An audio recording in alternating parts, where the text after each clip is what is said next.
Yo guys, welcome back for another Blue Protocol Star Resonance video. So today I want to do some focused feedback about the presentation of content and overall time gating in Blue Protocol Star Resonance, and why I think it's one of the biggest problems that the game has had, and part of the reason why a lot of players have already left the game. This is going to be the first of a set of series of focused feedbacks for Blue Protocol Star Resonance. So I do want to try and leverage a little bit of my background to help try and make the game a little bit better. And if you guys didn't know, I actually went to school and studied game design, and that's actually what I got my degree in, and ultimately ended up becoming a regular software engineer. But as I said, I did study game development and game design. On top of that, I also have a wealth of MMO specific experience with well over 10,000 hours in various MMOs across time. I have spent thousands of hours specifically in World of Warcraft, and so that does happen to be a big point of reference that I do use a lot in both this and other focus feedbacks, but it's also pretty normal, I think, to use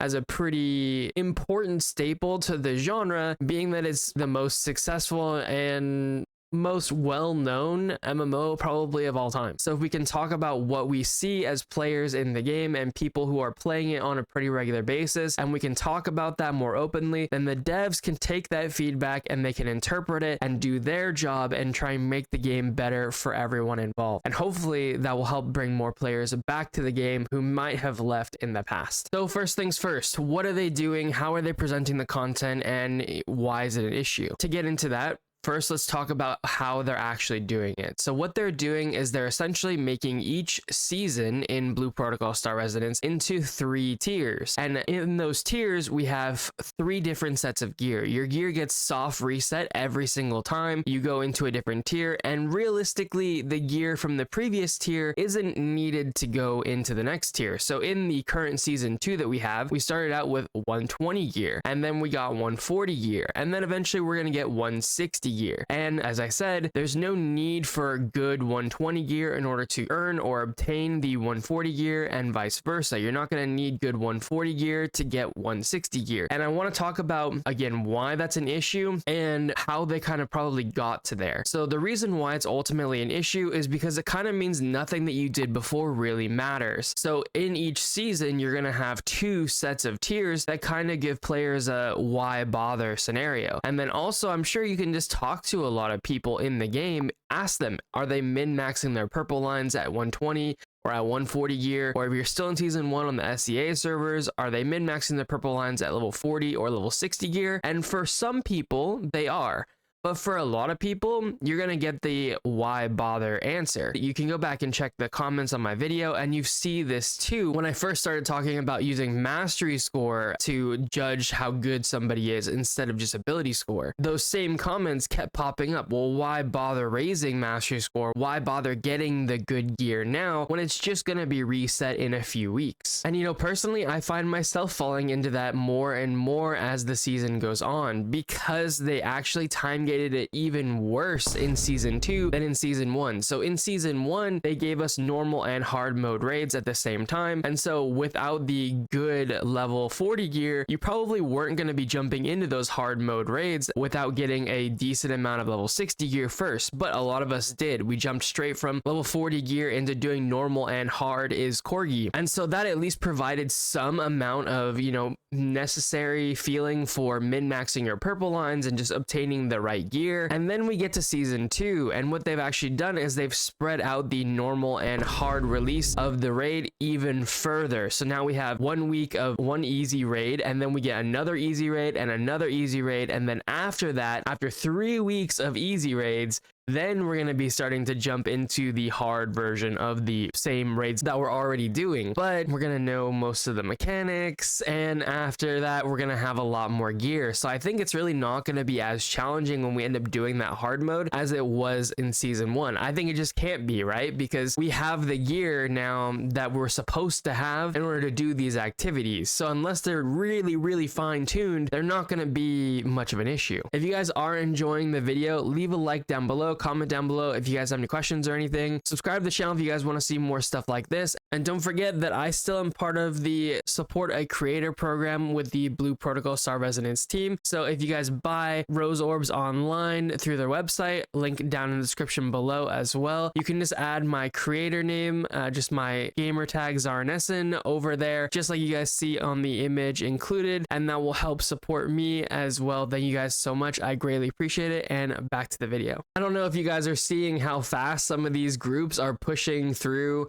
the easy mode version of these raids, but they're the easy mode version, right? I always say, and I will continue to say, that the easy mode version of any raid in any game, whether it be Raid Finder in World of Warcraft or whatever, should always be very accessible, right? Anybody should be able to go into that activity and complete it with some amount of ease. The problem is that we're not gonna get that really hard version of the raid anymore. With this kind of new time gating schedule, we're not gonna be getting that I shouldn't be here, I shouldn't be able to complete this, but I'm gonna do it because our group is good enough. You know what I mean? Like, we're making up with the gear with our skill and our ability to play. And really, that came down to a lot of min-maxing, right? You can go back on my channel and I had a video about how to dodge the ice dragon when he's enraged and things like that. And that adds a whole nother element of skill and min-max and group coordination and figuring out what the best strategy is and all that kind of stuff. And we're just not really gonna get there, I don't think, anymore. So all these things are reasons why I think it's kind of bad, right? So it gives the illusion that there's not any content to do because you're gonna be replacing it all very soon anyway. And then on top of that, even the harder content that we had in season 1, it doesn't really seem like we're going to have that in season 2. Now, I could be wrong, and maybe when we get there, all these season 2 bosses are very fine-tuned. I highly doubt that because it's a pay-to-win game, and so that always has some element into making difficult fights not difficult. The point being is that there's not a whole lot of feeling like I want to do this thing. There's no goal to achieve. There's nothing like that. And when you have so much time in between each piece of content, like the raids, for example, like I said, we're gonna have to wait like weeks from the first easy mode raid to get the hard mode raid. And then we're gonna have to wait even longer to get the nightmare mode raid. So when you spread them out like that, what it ends up being is every group is gonna go out, they're gonna do the new fight in, you know, maybe they'll prog it for 20 minutes, half hour, maybe an hour, especially on easy mode, and then they're kind of done with the new content for the week. So the reason why I think that they modeled it this way is actually because it's very similar to the World of Warcraft model, except for it's in the worst way possible. In World of Warcraft, what will happen is in a new expansion, you'll get several raid tiers, and then in those raid tiers, you get something that kind of looks like what they're trying to do, but like I said, in a weird way. For the purpose of the video, I was going to put in information about how exactly World of Warcraft's new expansion was going to launch and their content cadence. But after taking a look at it, I think it's important that we talk about it for just a moment.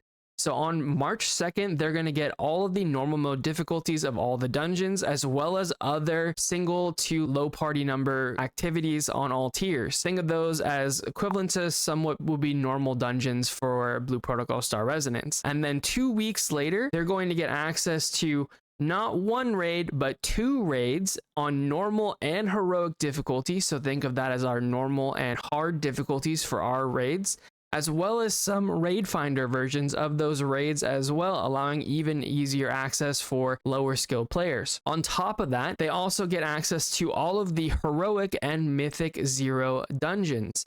So this is going to be equivalent to what would be Blue Protocol's hard and master 0 dungeons. And then a single week later, they're going to get access to all of the mythic difficulties of those raids, both of them. And then on top of that, the season 1 begins for Mythic Plus. This is the equivalent of everything else we get. This is the nightmare difficulty raids. This is the harder master mode dungeons, everything. And they're getting all of that in the span of 2 weeks. And realistically, it's actually only 1 week. It's literally 7 days difference from when you get the first a bunch of stuff and all the rest of the stuff. And this is exactly what I was talking about. And then on top of that, they also have another raid that they're getting. Now, in terms of raid bosses, it's important thing to remember too is that WoW raids typically have more, although this is a little bit different. This first raid is 6 bosses, second raid is a single boss, and this other raid is 2 bosses. But they're getting normal, heroic, and mythic difficulties all at the same time for the third raid. This means within 3 weeks, they are getting all versions of their dungeons, all versions of all 3 raids, being a total of 9 bosses for those 3 raids. And again, all within 3 weeks. In Blue Protocol, we get 3 easy bosses in 3 weeks. The amount of content difference here is staggering, right? And I'm not saying that the developers need to be creating this kind of content. I'm saying that the cadence of the content could be different. If you were given stuff like this and you just dropped all of it all at once, sure, it wouldn't take you as long to get through, but that could also just be a tuning issue, right? Like if they wanted to take longer to gear, etc., they could do stuff to make that possible. The point being is that there's a lot of content that they're going to be getting between March 17th and March 31st. And in this time, I know Blue Protocol Star Resonance is only going to get 3 bosses. The whole point being, though, is that you have a lot of opportunity to 1, progress your gear, and then 2, the gear becomes necessary to move forward. You can't go and progress through the harder levels of the raid without having the earlier versions of your tier sets and stuff like that and some gear from Mythic Plus. So that's the reason why you see in raid races, what will happen is a lot of times they'll go and they'll farm the absolute crap out of Mythic Plus and then make sure that they're doing their splits in their normal and hard mode difficulties for the raid in order to get that normal and hard mode raid gear faster so they can move and progress in the Mythic level raid. But again, all of this is kind of happening at the same time. And so when you do have these new patches, you have huge amounts of content that are available to you. And so in the same idea, I think what they tried to do is try to make that normal, hard, and mythic difficulty with our easy, hard, and nightmare difficulty, but by spreading it out as much as they're doing, it always gives the illusion that there's nothing to do. And like it or not,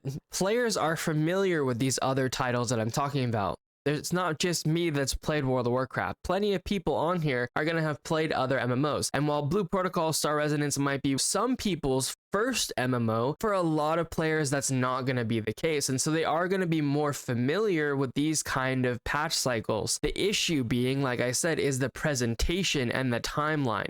If they didn't gatekeep all of this, if they dropped all of the content on us and they said, hey, you know, you have to have your gear before you can move forward. You're just not going to make the DPS check or whatever it ends up being. I think that would give players a lot more agency in how they want to spend their time, whether they want to push all the way through, you know, M20 on the first few weeks, or if they want to get gear, move into those raids faster, etc. They could choose what they want to do, and they could also just drop everything except for nightmare difficulty raids or something. You know, there's some amount of staggering that they could do there to still give the feeling that players have a lot more to do. The problem being is, like I said, all of it feels like instead of the players saying, okay, well, I need that piece of gear to do better, it feels like every single time we go from, you know, 120 to 140, it's not a choice that I'm making because the gear is better and I want to do more damage. It's I'm being forced to do this now because of illusion score, right? Or I'm being forced to do this because there's some ability score requirement that my previous gear wasn't giving me. I don't think it'll be a big surprise to everybody that part of the reason why they do this is because they want you to log in more often, right? Like by time gating things and saying, hey, you know, every week there's something new, even if there's not a lot, it does encourage you to check out what's going on at reset. It kind of brings you back to the game. And in some cases that can be good, but a lot of times what's going to happen is that players are going to feel like, well, there's just one more new thing. Like why spend the time? It doesn't, you know, I'm just gonna go do something else. And that's gonna be a real sentiment, and I'm sure you guys have heard a lot of that from players that you talk to that are no longer in the game, right? This isn't gonna change going forward unless they make some significant changes, and we have to request that they make those changes.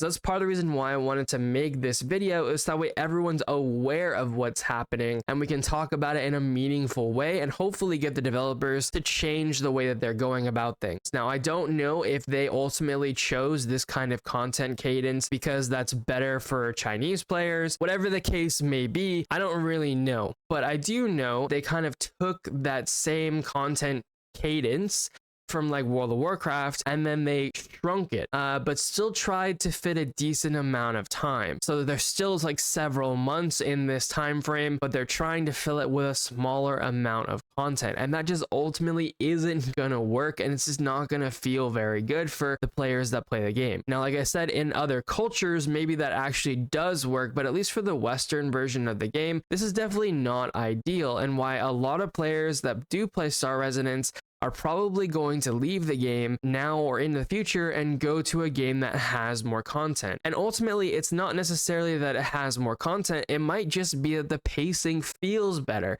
that the game feels like it has more content. I think you can make the argument that if they were to do what I had mentioned previously, if they were to drop all of the raids on us and all of the 1 through 20s at the same time, that you could make the argument that the game has a lot of content. Now, you would have to change the way those scale, right? You would want to make it so instead of jumping straight into M6 at any time at whatever to get your level 160 or level 80 gear or whatever, that you do want to make it linear, right? You'd want to make it so that way they go from M1 to M2 to M3 to M4 and so on and so forth. So that way they're getting better gear and stuff as they go up. Much like how the Mythic Plus system works in World of Warcraft. That's literally how it's designed. So you get better gear, better levels of gear as you push further on. And so I think that this needs to be something that's just kind of the way that it works. And it should have been there from the beginning. Even though it's a nice catch-up mechanic that players can jump in at any point and earn the latest gear, it does devalue everything that came before it in such a significant way and in such a short amount of time that, like I said, it really hurts the player base's motivation to interact with those systems. Well, hopefully you guys enjoyed the video. I know it was maybe more of a, serious topic, but I do think it's really important that we talk about these topics and we can kind of come from a point of understanding about what's happening so we can talk to the devs about what we want to change. And I do think this ultimately will need to change for the game, and hopefully they can change it in a way that makes a lot of players interested in coming back and checking out what's going on with the game. The problem being is that once you kind of lose people, if they didn't have a good time, they're not going to come back. And I do think a lot of players did have a good time in Blue Protocol Star Resonance. However, they just weren't happy with the content cadence and so ultimately ended up leaving the game. Hopefully the developers can make good changes based on good, positive, good faith feedback, and then try and bring more players back to the game. If you guys did enjoy the video, leave a like down below, comment down below if you guys have any questions or other things you guys want to talk about. I'm curious, what are some of the reasons why some of maybe your friends aren't playing the game anymore? And if there is something that you would like to see changed about the game, again, feel free to comment down below. I'm always happy to have those kind of conversations with you guys. And there's going to be other topics that we cover in this kind of focused feedback thing. This is just the first one of the focused feedback, so look forward to the rest of those. Subscribe to the channel if you want to see more stuff like this, and I'll catch you guys in the next one. Peace out, guys.